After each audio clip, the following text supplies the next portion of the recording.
Chers amis, il faut rendre grâce pour la réforme liturgique qui nous a permis d'avoir eu accès beaucoup plus largement au livre des Écritures. Depuis 30 ans, l'Église a eu soin de nous permettre, à chaque messe, d'avoir accès de manière plus complète à la Bible. C'est-à-dire que, concrètement, si vous allez à la messe tous les dimanches, comme tous les chrétiens doivent le faire, et si en plus vous allez à la messe tous les jours de semaine, vous êtes sûr, au bout de 3 ans, d'avoir parcouru l'ensemble de l'Écriture. C'est déjà intéressant. Cela dit, il est sûr qu'il y a certains passages que nous entendons, et en particulier ce merveilleux passage du livre des Rois, qui est notre première lecture aujourd'hui, qui, reconnaissons-le, ont été un peu saucissonnés et un peu abrégés. Et je vous encourage cette semaine à revenir au texte original. Il est question de cet homme, un général syrien, qui était à la cour du roi de Syrie, qui était un homme particulièrement bien placé. Cet homme est évidemment en dehors de la tradition d'Israël, mais comme il faisait de temps en temps des razzias en Israël et qu'il ramassait de quoi peupler son harem personnel, il avait, dans les jeunes filles qu'il avait ramassées en Israël, pris celle qui lui a parlé de cet homme extraordinaire qui était Élisée. Élisée, cet homme de Dieu, ce prophète, le successeur de Élie. Et voilà que Naaman, le général syrien, se retrouve atteint d'une maladie terrible pour tout le monde, de manière générale évidemment, mais en particulier pour lui, puisqu'il était un homme de cour, il est atteint de la lèpre, et la lèpre, c'est peut-être la maladie qui nous condamne le plus socialement. D'ailleurs, j'ouvre la parenthèse, vous savez que Jésus a une tendresse particulière, et nous l'avons vu dans l'Évangile, pour les hommes atteints de lèpre. Pourquoi ces guérisons qui nous sont relatées avec tant de soin dans les Évangiles pour des hommes atteints d'une maladie qui fait mourir vivants? Vous savez, la lèpre fait penser très fort à la maladie la plus grave dont nous sommes tous atteints. Qu'est-ce que c'est que la lèpre? La lèpre, c'est « je suis encore vivant, mon âme est bien vivante, mais mon corps anticipe la corruption dans le tombeau. » C'est-à-dire que je meurs vivant, si j'ose dire, donc je pourris sur place. Deuxième chose, la lèpre est une maladie terriblement contagieuse. Il n'y a pas plus contagieux que la lèpre peut être. Et c'est ce qui implique la troisième conséquence, c'est qu'elle implique une quarantaine sévère. Eh bien, la lèpre représente sans doute allégoriquement cette maladie terrible, beaucoup plus profonde, beaucoup plus grave, qui est la maladie dont nous sommes tous atteints, la maladie du péché. Le péché, ça n'est pas mon corps qui dépérit alors que mon âme est en vie, c'est mon âme qui dépérit alors que mon corps, extérieusement, j'ai l'air en très bonne santé. Vous connaissez cette phrase terrible du livre de l'Apocalypse, « Tu te crois vivant, mais tu es mort ». Et Jésus dira à certains, les pharisiens en l'occurrence, « Vous êtes des sépulcres blanchis », c'est-à-dire que votre âme dépérit déjà, il est temps de la relever, il est temps de la revivifier. Deuxième chose, le péché, par définition, est sans doute la maladie la plus contagieuse. Si je dis du mal de quelqu'un, eh bien cette calomnie va se répandre comme une traînée de poudre et elle sera impossible à rattraper. Et troisième chose, le péché est sans doute la maladie qui nous isole le plus. Si nous comprenons bien ce qu'est le péché, c'est un repliement sur mon ego qui me coupe de Dieu et des autres et qui me met dans une quarantaine terrible que je m'impose à moi-même. Alors vous comprenez pourquoi ce miracle que Jésus opère vis-à-vis de lépreux est particulièrement important pour nous. Considérons que nous sommes concernés à travers ces 10 hommes qui ont été guéris par le toucher de Jésus. Mais je reviens à notre général syrien. Ce général entend ce récit de ce grand homme qui est capable de faire de grandes choses. Alors il met ses plus beaux atours, il va sur son char et ses chevaux, et il va se porter jusqu'à la demeure d'Élisée. Il faut reconnaître qu'il est d'abord très déçu, parce que cette demeure n'a l'air de rien, elle n'est pas très attrayante. Et Élisée prend un malin plaisir, d'ailleurs, à ne pas plus honorer ce grand homme qu'il honore les autres qui se pressent à sa porte, et il le fait attendre après tous les pauvres qu'il précède.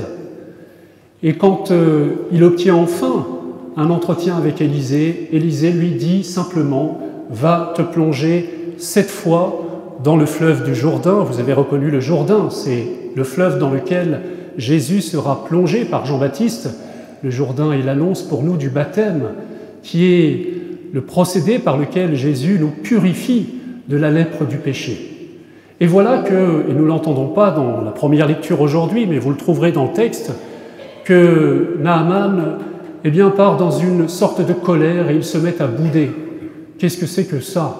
J'attendais quelque chose de plus élaboré, quelque chose de plus sophistiqué, si j'ose dire. Se plonger dans l'eau et puis ressortir, c'est tout ce qu'il me propose. Et malicieusement, un de ses serviteurs lui glisse à l'oreille « Mais si on t'avait proposé quelque chose de compliqué, tu l'aurais fait. On te propose quelque chose de facile et tu ne le fais pas. » C'est le fameux proverbe que nous avons souvent choisi comme devise « Pourquoi faire simple quand on peut faire compliqué ?» Chers amis, la foi, c'est simple. La foi, c'est très simple. Peut-être trop simple pour nous et c'est cela qui nous est compliqué. Parce que nous sommes habitués aux choses sophistiquées. Nous sommes habitués à vouloir construire les choses et mériter les choses par nous-mêmes. Il faut se battre. Quand on veut, on peut. C'est ce que nous avons entendu depuis notre enfance et c'est très bon. Et c'est bien dans le travail. Et c'est bien que nous entendions que souvent, nous devons un peu nous battre par nous-mêmes. Mes chers amis, ce logiciel est totalement impertinent lorsqu'il s'agit de la foi. La foi, c'est un don gratuit. Jésus nous donne gratuitement une purification, un renouvellement de vie que nous n'avons pas mérité. Jésus nous sauve sans nous et il nous donne le salut sans nous. C'est la foi qui nous sauve, c'est la foi en un salut pour lequel nous n'avons rien fait, rien accompli. Et reconnaissons que si nous creusons un peu les choses, c'est la loi de notre vie. Qu'avons-nous fait pour recevoir la vie? Elle nous a été donnée comme un don, comme un cadeau. On voudrait nous le faire oublier aujourd'hui en disant que la vie, c'est quelque chose que l'homme, la science, etc. peuvent manipuler à leur guise. Mais la vie est un don de Dieu. Et d'abord, la première attitude, c'est de rendre grâce pour ce don et de vivre gratuitement. Rendre grâce, c'est dire que nous avons reçu gratuitement et que nous rendons notre action de grâce gratuitement. La foi est un don qui nous a été fait sans aucun mérite de notre part. Vous savez que les pères de l'Église, qui étaient très attentifs à essayer d'exprimer les choses dans un langage compréhensible, ils disaient, vous voyez, quand vous allez au jeu du cirque, vous êtes sur les gradins et vous observez et vous encouragez votre champion qui est en train de se battre. Et s'il a emporté la victoire, vous dites « on a gagné ». Vous n'avez rien gagné du tout, ce n'est pas vous qui vous êtes battu. Et pourtant, vous vous assimilez à la victoire. Il y a, paraît-il, des supporters du PSG qui disent de temps en temps « on a gagné ». Alors c'est vrai qu'en ce moment, ça devient plus rare, reconnaissons-le. Mais ils s'approprient la victoire qui n'est nullement la leur. Et pourtant, ils disent « c'est moi qui ai gagné à travers eux ». Eh bien, je suis chrétien, Jésus est descendu dans l'arène, Jésus a mené le grand combat contre l'adversaire de nos âmes et de nos vies. Jésus a pris sur lui la lèpre du péché et il nous en a libérés et il nous le donne gratuitement. Par le baptême, je reçois une vie nouvelle que je n'ai pas méritée et peut-être précisément, l'humilité, la foi, c'est d'accepter quelque chose que je n'ai pas conquis par moi-même. Chers amis, je le disais la semaine dernière, la foi est un don, et comme tous les dons, nous le recevons d'abord avec émerveillement, et nous ne pouvons pas le garder pour nous. Le baptême est un don, il est le don du salut donné gratuitement par Jésus. C'est pour ça que nous ne voulons pas le garder pour nous, nous voulons l'annoncer à la terre entière dans un monde qui veut toujours conquérir des raisons d'exister, dans un monde où nous voulons toujours nous dire à nous-mêmes que nous méritons le bonheur que péniblement nous avons conquis éventuellement, et souvent d'ailleurs, aux dépens des autres. Eh bien non, le salut est un don absolument gratuit, un salut qui s'accueille dans l'action de grâce. Et vous avez entendu que parmi les 10 lépreux qui ont été guéris, un seul revient pour rendre grâce à Dieu. Un seul revient pour remercier Jésus. Et remarquez au passage la délicatesse de Jésus. Il ne fait pas le miracle alors que les lépreux sont en face de lui encore. Il leur dit « Allez vous montrer aux prêtres ». Et c'est sur le chemin, lorsqu'ils ont quitté Jésus de vue, qu'ils constatent qu'ils sont guéris, ce qui leur donne l'espace de la liberté pour revenir vers Jésus ou pas. Voyez comme Jésus jamais n'impose ses dons.